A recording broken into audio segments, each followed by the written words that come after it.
आणि कोळी महादेव समाज बांधव आक्रमक झालेले आहेत। अकोला जिल्हाधिकारी कार्यालयावर मोर्चा काढलाय।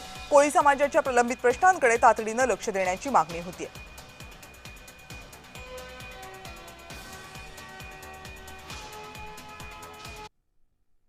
आज कोळी समाजाचा जो आहे मोर्चा जो आहे जिल्हाधिकारी कार्यालयावर धडकला आहे। आपल्या सोबत बोलण्यासाठी जे आहे कोळी समाजाचे विदर्भ अध्यक्ष सुरेश दादा पाटील आहेत।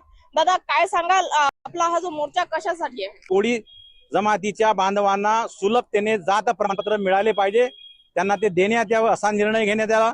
दुसरा निर्णय हा घेण्यात आला की रक्त नाते संबंधाच्या कोळी समाज बांधवांना त्या ठिकाणी अनुसूचित जमातीचं जात वैधता प्रमाणपत्र सुद्धा सुलभतेने देण्यात यावं हा सुद्धा निर्णय घेण्यात आला। परंतु 2023 पासून जिल्हा परिषदेच्या, लोकसभेच्या, राज्यसभेच्या, लोकसभेच्या, विधानसभेच्या, नगरपालिकेच्या, महानगरपालिकेच्या निवडणुका असल्यामुळे आणि त्याची आचारसंहिता असल्यामुळे त्या निर्णय निघण्यासाठी दिरंगाई होत आहे। आणि म्हणून कोळी महासंघाच्या वतीनं आम्ही या ठिकाणी जिल्हाधिकाऱ्यांमार्फत शासनात आमच्या भावना कळवतो की राज्यामध्ये तुमच्या विरोधामध्ये तीव्र नाराजीचं वातावरण आहे।